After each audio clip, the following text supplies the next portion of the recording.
hello, good afternoon. Welcome to our research brief. Thank you so much for connecting this afternoon with us, working from home. Some of us from Hong Kong, some of us from somewhere else, from Europe. Hi, Camille. And I would like to just start with a short introduction, as we always do, for those who are maybe joining for the first time. I am Lucia from Green Hospitality. My colleague Camille is here, who is the author of the fantastic research report that we're going to release soon. And also on the call is Olive, that you can see her video over there. That's our intern for this summer, and Olive is helping us out to set up all this brief. And so if you have any sort of questions or difficulties, please chat her up in the chat group. She's going to be managing that. Let us start. So I would like to just introduce Green Hospitality first, very briefly. So those of you who don't know yet, we are a platform that connects all the players in the hospitality industry and across all the supply chain to accelerate the transition into more sustainable practices and circular economy.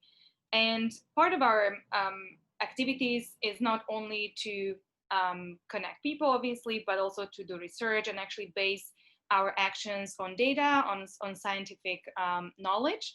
So that's what we're trying to do through our research reports. And that's what Camille does with her research reports and toolkits and guidelines that she's producing. We have been focusing on waste this year. That has been our main focus. And today we're going to talk about food waste. Besides the research, we also do other activities such as think tanks. So we work very closely with all the stakeholders. Some of them, I can see them today here with us, so that's fantastic. And that's also how this report was created. So besides just writing and researching the data, we also incorporated the knowledge of our partners and stakeholders who are involved in specifically food waste, and we have incorporated that knowledge in our reports. That happens through our think tanks, which are invitation-only events with the key stakeholders to talk about the issues and actions that we can do together in order to really accelerate the shift to better practices in the industry. Besides that, we also have our conference coming up in September, hopefully. So hope to see you there, and also hackathon later in the year. And that's about it. So that's in a nutshell what Green Hospitality does. And now let's jump into the brief prepared by Camille. So Camille, please, floor is yours. Tell us more about food waste and the hospitality industry in Hong Kong. Thank you, Lucia, for the introduction. So I'm gonna start sharing my screen now with all of you. And I'm gonna put it in full screen mode. Can everyone see my screen? Yes, it's great. Cool. Okay, so I'm happy to be here again today for the release of our latest report about food waste. So I think that most of you will agree that this is an important topic. Because first, no matter the development level of the countries, food waste is always the biggest share of municipal solid waste produced. So here in this graph, it's illustrated very well. So even if on the high income part, you can see that 49% here is less than 32, obviously, but this 49% are actually dry waste. So you will find cardboard, metal, plastic, wood. So actually, even if food waste is less than dry waste, it's still the highest type of waste because it's organic waste. And so, and as you can see for the other levels of income for the countries, it's very clear that food waste is the most important share of the waste we produce. But food waste was also super interesting for me because it's also a sociological construct. So food is really at the center of all the cultures, and most interestingly, what some people in some cultures will consider waste, others will consider it a delicacy. So here I put chicken feet because when I came to China, I didn't know that one could eat chicken feet, but apparently you can. And the same, I'm here in Sweden, and when I talk about typical French dishes, I talk, for example, about offal or the guts of the animals that we eat. So here on the right, you have trip. And people are a bit disgusted because they don't eat that here. And actually on the picture, you can also see a pig feet, and that's also what we eat. So no matter where you come from, I'm sure that there is a dish in your national culture that also other people will consider waste. So food waste is often at the very center of our cooking culture, but we just stopped considering it waste. So in this report, what we try to question is the vision that the hospitality industry has of what they consider waste, food waste. And we explain why tackling food waste is a fundamental step from an environmental point of view. So it is particularly relevant in a city that takes pride of being a gourmet paradise. So here you can see the ratio of restaurants per person. So there is actually one restaurant for every 600 persons in Hong Kong, which is the biggest ratio in the world.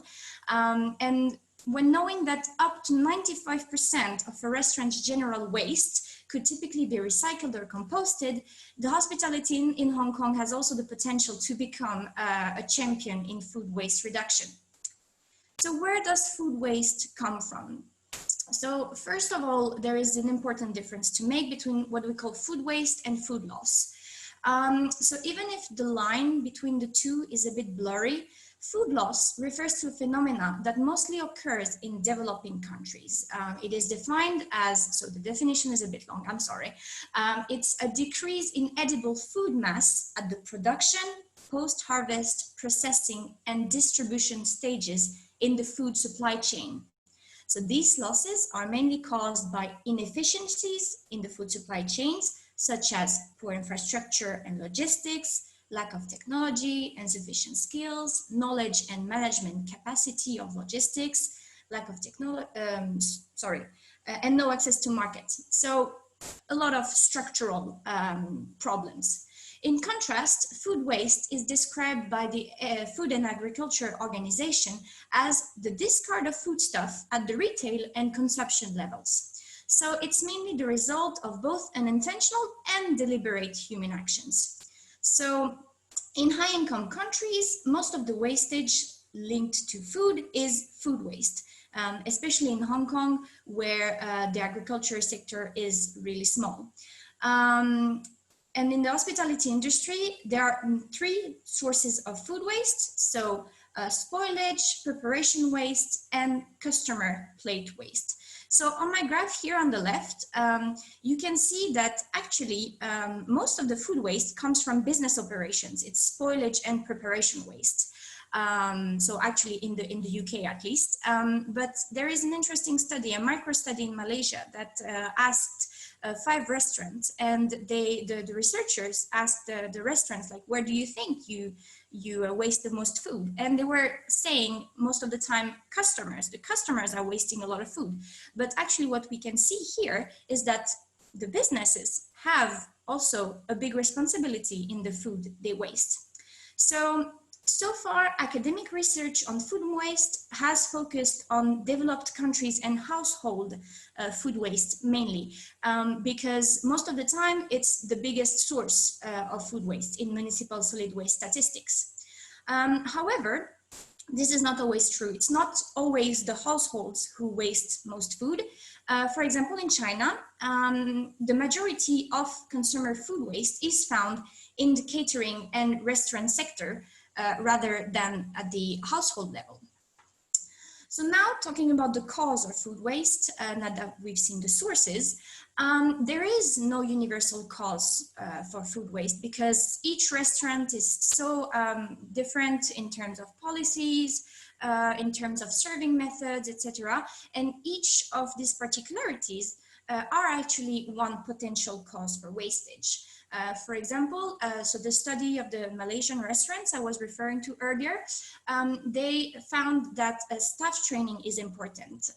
For example, at the kitchen level, poorly skilled staff tended to waste more than skilled chefs. So the chefs wouldn't let the less skilled staff cut more expensive products like fish or meat. Another restaurant also specifically trained waiters to advise customers on the size of the portions and what the dish contains, so they can see exactly like if they will like the food or not. So this is also very important. And also the type of serving method, of course, influences a lot the food waste, because as you might know, buffets, for example, are the most wasteful type of serving method. And finally, internal policies are very, very important because, for example, one restaurant in the Malaysian study was ordering 30% more the food than was necessary in order to avoid running out.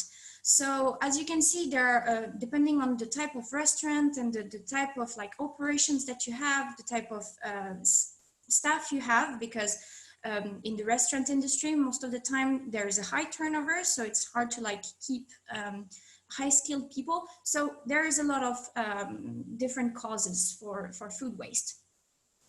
But why is it so important to tackle food waste from an environmental point of view? So you know that it takes resources to grow food. It takes water, land, fertilizers. So fertilizers actually release nitrous oxide with its little name N2O, which is a greenhouse gas that is 300 more potent than CO2 when it comes to global warming effect. And also you need to transport the food. So the carbon footprint of the food really depends on where it's wasted on the supply chain. So this is my graph on the right, and it explains that the more down you go on the supply chain, the later you waste the food, the more impact it's going to have on the carbon footprint. So, and as you can see also, the end of life is a big producer of CO2, but we're gonna come back to that later. So in Hong Kong, if we assume that the food is mostly wasted at with a high transformation life cycle, so it was the left part of my graph, most of the food we waste, and if we compare to the 3,600 tons of food waste that we generate each day in the city, it means that the carbon emission of a day of worth of food waste in Hong Kong is equivalent to about 1,500 cars per year. So it is quite big. I needed to check that figure 2 times before writing that, but yeah, there is a comparator on the US EPA website, and so I just ran the numbers, and that's what I found. And even if we take into account only what the commercial sector produces, which is about 1,200 tons per day, we still find like 500 cars, the carbon emissions of 500 cars per year. So it is quite, it is a lot. And on top of that, so if waste is improperly discarded, let's say in landfills, for example, where there is no oxygen, it leads to the creation of methane, a gas which is 20 times stronger than CO2. So this is why the end of life part is actually very important in terms of carbon emissions for food waste. And this is also why some countries like South Korea, for example, have banned food waste from landfills since 1995. Actually, in waste management, I followed a course on waste management with the World Bank, and one of the first advice they said about how to run a successful waste management system is to segregate food waste. So actually taking care of your organic waste is the most important step you can take on the waste management path. Because food waste also impacts, so it has a lot of, it releases methane sent to landfills, but it also impacts all the other streams. So recyclables, for example, if your plastic is contaminated by food, it's not going to be recyclable anymore. So it's actually tackling food waste is often the place to start for a sound waste management system. So in Hong Kong, as you know, there is no mandatory food waste segregation and very limited infrastructures to specifically treat food waste. So there are private contractors, and there is O-Park 1, the first phase of a network of anaerobic digestion facilities, which can process about 200 tons of food waste a day. But at least our landfills in Hong Kong are sanitary, which means that the gases they produce and the leakage, so the liquid that results from the degradation of the waste, are recovered. So we get that. And yeah, in its 2014-2022 blueprint for food waste and yard waste, the government was very ambitious and was planning to start with the food waste generated by the commercial sector. So they wanted to rely on the food waste created by the commercial sector because they thought it was easier to segregate and it was easier to process. So unfortunately, as you can see on the right graph, we're far from the ambitious target that they set.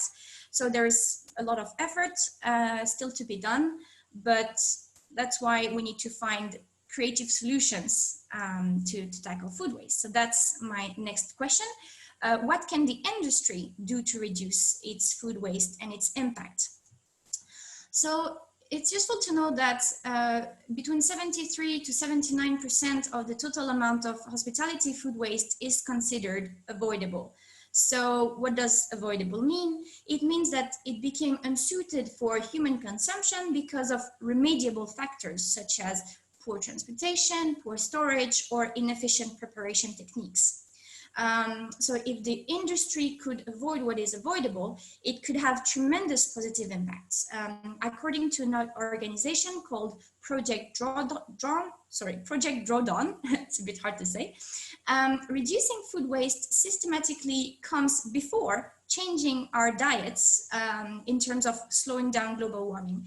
So here on my graph on the right, you can see if we want to limit the global warming to 2 degrees, reducing food waste is the solution to go to. And if we want to reduce global warming by 1.5, it comes third, but it's always before like plant-rich diets. So it's actually, it has actually a big impact. So now I like to ask you a question, like what would you do with the half a van of cornflakes? So I'm asking this question because in the report we explore different ways the industry can take care of their food waste before it becomes food waste. So first, as we have seen before, there is no standard source of food waste and there is no standard answer then if there is no standard cause. But what we would like to encourage hotels, restaurants, F&B, etc. to do is to change the way they see food waste, less as waste and more as food.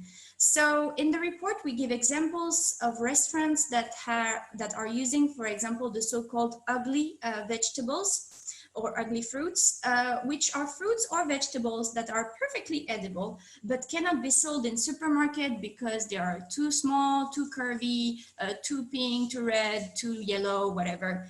Or they can be stained because of the rain. And as a result, they finish in the trash before even reaching the store. So actually, it's a big problem in the US, for example. But other restaurants are using edible leftovers from the day before in new dishes, or even other stores' edible leftovers. So as Lucia said, I am now in Europe, particularly in Sweden, and a few months back I went to a restaurant with a friend that made their pies out of stale cinnamon buns from a nearby bakery. So what they did is that they took the unsold cinnamon buns of the day, and they put butter with it, they mashed it and made a delicious pie. So yeah, you don't mess with cinnamon buns in Sweden, you just don't. But there is also a quote that I really like from Dan Barber, who is a chef in New York. which put things in perspective. I really like this quote. He says, "This evening, I'm putting a ravioli on the menu that is braised lamb with a fine mince of diced spring vegetables and a little bit of ricotta cheese." So it sounds delicious. But the lamb was left over from the braise last night, the vegetables were left over from extra prep in the kitchen yesterday, and we are cooking it today. So essentially what I just described is waste, but we're calling it a ravioli. So I really like this quote because it really challenges our perception of what is waste or what is food, right? So what we try to say in the report is that what food reduction is really about is creativity, flexibility, and also a good marketing coating. This is also a challenge because it means that it is hard to predict what's going to be on the menu the next day. So there is this funny story about a restaurant called Loop in Finland that uses soon-to-be perished goods from supermarkets in order to avoid spoilage. And one day they got half a van of cornflakes. So I don't know, does anyone have an idea of what to do with a half a van of cornflakes? I'm gonna let you think about. No? No one. Okay. So they actually grounded it into flour. They made flour out of it to make the dessert. So it's a very creative solution when you have an really weird products coming to you. And also this Loop restaurant, they noted that they received a lot of bread, and so they decided to make beer out of this bread. So this is how successful waste reduction programs can work. They try to deal with food, not food waste. And it is hard because, as the cornflakes example illustrates, you don't know what's coming, but it's also the exact same challenge as trying to cook with seasonal and local vegetables. It's the same type of adaptability, flexibility, and creativity that you can have with fresh and local produce. In Europe, there are also apps that help restaurants and cafes to sell their soon-to-be perished good at lower prices to customers. So in Hong Kong, I haven't seen such apps yet, but please let me know if it exists, because I think it's a great initiative and I would like to use it. But for example, the Karma app or the Too Good To Go apps, it's applications that tell you where there is discounted food because it's soon to be perished. And so you can go to these stores and actually get your food with a discount. Also, I haven't, sorry.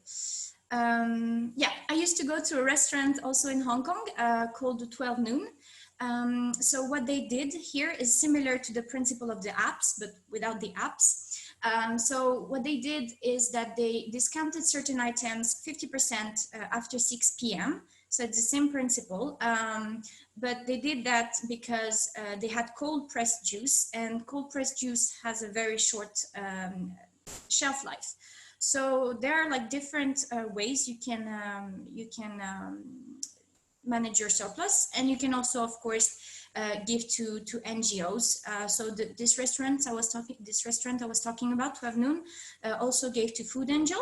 But there are multiple NGOs in Hong Kong that take care of food waste, and in the report you actually have a link towards a page of the Hong Kong government that lists all the NGOs in Hong Kong taking care of food waste. Finally, so once food becomes waste, you can always opt for the circular option, so composting. So there are some restaurants in Hong Kong like Mana that succeeded into creating a beautiful loop between what they waste and what they produce. So all their packaging is compostable, so they send their food waste and their packaging to a private industrial composter. And then the soil that is created serves to grow the vegetables on their menu. So if I tell you that Mana is a slow fast food restaurant, so they have a lot of takeaway, that serves 200 to 300 people per day, and that they compost both their food waste and their packaging, that goes with it. Does anyone has an idea of how much organic waste they send to the composter every month? Does anyone wants to try to guess a figure? No.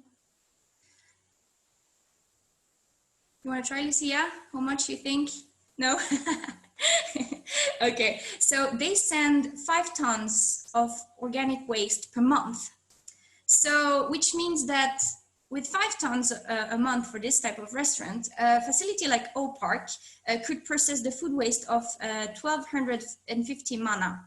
So that's a lot, even if there are, I think, like 16,000 restaurants or something in Hong Kong. It's still quite impressive what the facility can actually process. So finally, I would like to ask you to end this presentation with a question that you must ask yourselves by now. So how much does it cost to reduce your food waste? Well, actually, it is wasting food that costs a lot. In the micro study in Malaysia, again, but I found other like figures that were in line with that. Researchers found that food waste represented a substantial economic loss amounting to approximately 23% of the value of the food purchased. So it is a big, it is a huge number, given that food is one of the main operating costs for most actors in the industry. We can think that the economical impact of food waste is really non-negligible. According to the Food and Agriculture Organization, again, direct economic costs of food waste globally account for about $1 trillion without accounting for environmental costs. If you add environmental costs, you add, I think, another 700 million, so US dollar. So that is a huge cost.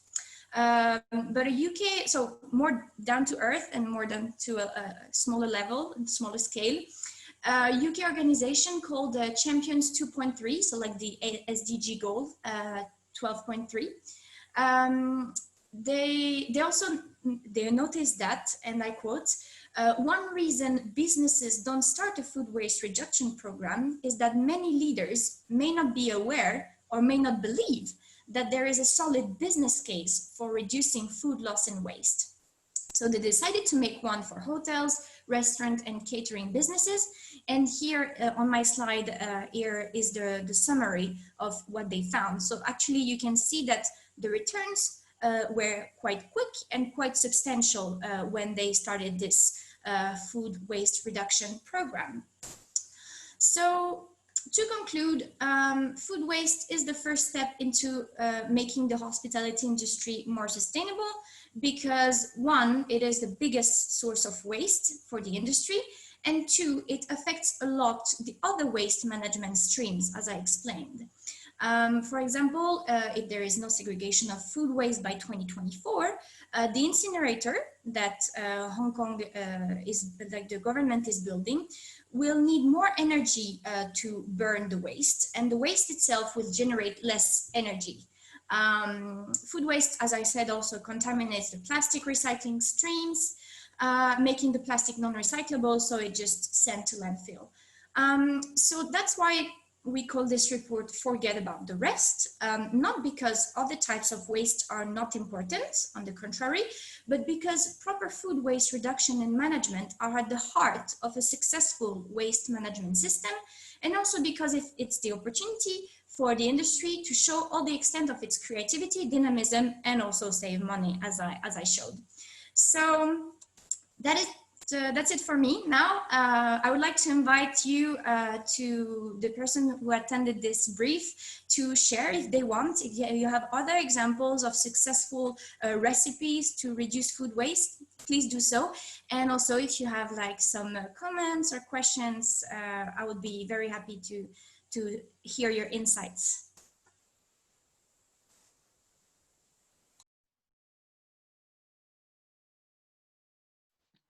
Thanks, Camille. I think somebody had actually a question on the chat, but I think it was related to a particular slide at the very beginning.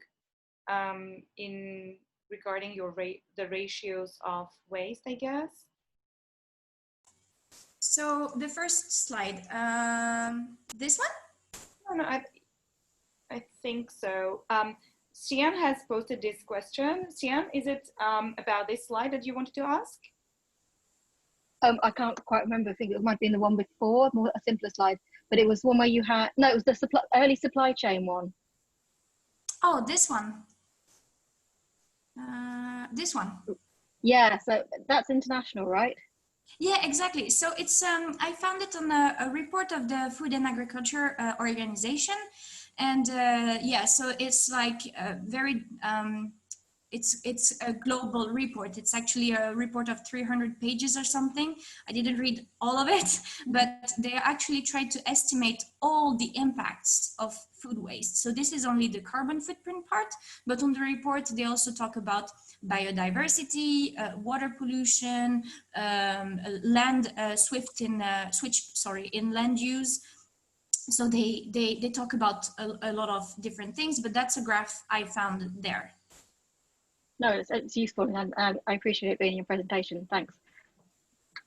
Thank you. I've got Veronica asking where the report can be downloaded. So we're gonna put it on the website. We just finalized a few touch-ups. So within today and tomorrow, it's gonna be available on our website, and everybody who has actually registered for the talk today will receive a link to download it. So you just gotta actually download it from the website. Obviously it's free, so we're gonna send you a notification.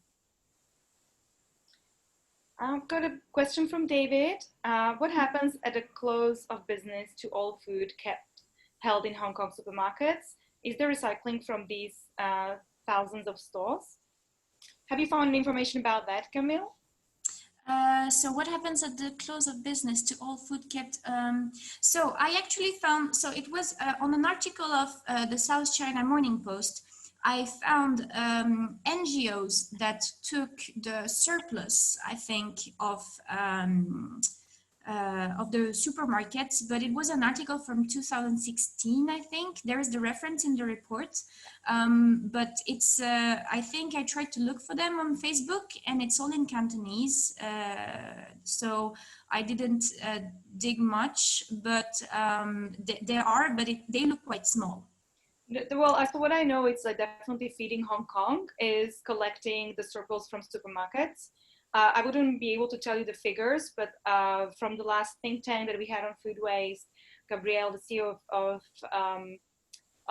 Feeding Hong Kong, was actually there and was actually telling us a little bit more about like how they collect the surplus from the supermarkets. So there is some sort of mechanism, but I'm not sure what percentage they're able to capture. Definitely not enough. So for instance, the difference between Food Angel, Foodling, and Feeding Hong Kong is that Feeding Hong Kong does not collect any surplus meals, means anything that is cooked already, they wouldn't collect that. They would only collect the supermarket sort of food or any leftover ingredients that you would have and that can be reused, like canned food or etc. While Feeding Hong Kong, sorry, Foodlink and Food Angel would actually collect food from restaurants or like the meals that they can redistribute immediately to the people. So there are a little bit different mechanisms. So there are several NGOs, and part of the report you will have links to these different NGOs that actually collect different food. So they have a little bit different focus on what they do. So as I said, some of them will do the supermarket collection, some of them won't. But I'm not sure whether there's any data. We didn't really look into supermarkets and like whether supermarkets and how much of their surplus food they would distribute. Hope that kind of responds to that question. Anne is asking, great research report, thank you. Are you aware of any developments in the government's approach to food waste now that landfill charging and a food waste ban are off the legislative horizon? Have you found any information about that, Camille? No, I followed the drop of the waste charging scheme, but I haven't like seen new developments. But yeah, I think that they tried, I mean, the government really tried to copy like the South Korean, sorry, system for food waste. But what they do in South Korea is so much more than waste charging. I think that waste charging is not enough. I think you need to have the whole infrastructure around it. So for example, the ban of food waste in landfills. So yeah, but so far I haven't seen a new development on that side. Right, thank you, Camille. Tim is asking, coming from a tech solutions perspective, are there specific things that you think technology could provide to raise awareness, alleviate, or monetize food waste? I think that would be the thing that you kind of presented in the almost very last slide, which were some applications that would connect the businesses who have surplus food that are not existing right now in Hong Kong. So potentially that could be something to look into. Would So you like me to present it a bit more, like to go on the websites, for example, Tim? Well, I mean, we can definitely share these resources with the participants. Yeah. So we can send you the links to these. They're in the report anyway. You can find it. I put the links. So I would say like something like that would definitely, or could help also restaurants to still sell the food that they have on their, sitting somewhere, because like it's a promotion for that food. I think interesting would be to know what is the impact of such promotion, because like I would assume that some of the businesses might be a little bit scared to do that, because they might think that people will just come in the evening and then just buy cheaper food, and so we're going to lose money. But actually we are planning to do some case studies of particularly the restaurant here in Hong Kong that we mentioned, 12 Noon, that has this system in place, and we're going to definitely ask them about whether it actually helps them economically, or like what is the result of having that promotion, like 50% off after or close to the closing time. So like these apps work on the same principle, where they essentially collect this information from different vendors and then let you or anybody who is interested know that there is some food left over in this particular outlet. You can go and grab it. So maybe that could be interesting to prevent that. That's like something that comes on top of my mind right now. Surely there is much more, and what hotels are doing. I mean, we have Anna here that is also that leads or it's part of Orca, right? Solutions, which are digesters for leftover food, and hotels are using it, or other facility management companies are using that to process the food, leftover food from the operations. I would believe there are no solutions. So that's not a technological solution that monitors food and its weight. And essentially, whenever you throw anything that comes from a customer's plate into the bin, this technology will take a picture of it, will weight it, and then will actually tell you based on the data and using artificial intelligence, like how much food or what type of food you're wasting, or what food is maybe being wasted because you're putting too much on the plate, or whatever that is. So there are several technologies already that are kind of implemented, but I think there is still more space maybe on the consumer side of the things, how we could help the industry a bit more. So Brian is asking, the supermarket is not, or commenting, those supermarkets are not usually considered part of hospitality. The common practices are to terminal retail chains is highly oriented to plastic wrapping of fresh food. This as an example to consumers. Any suggestions about how we in hospitality can either lobby for change or partner with the retailers to improve current practice? I gather then progress has been very slow. I sense that we need to think beyond the hospitality sector as traditionally defined. So this, I believe, refers to the packaging of food, right? Yeah, yeah. Right. Yeah, so the packaging of food is really, there are some innovations in place, but not in Hong Kong currently. So that I know of, for instance, some biodegradable kind of packaging. It looks like plastic, but it's not. And essentially it helps the food not to spoil. So actually packaging is quite important. We see it as like, it's excessive, but it also does extend the shelf life of the fresh produce. Mm-hmm. So we have actually looked into that, I think, in our plastic report, the previous reports, on like why the food is packaged, and so why the fresh produce and how the shelf life can be extended with that. So it's actually a good invention, but then again, of course, if it cannot be composted or anything, then it creates additional problem.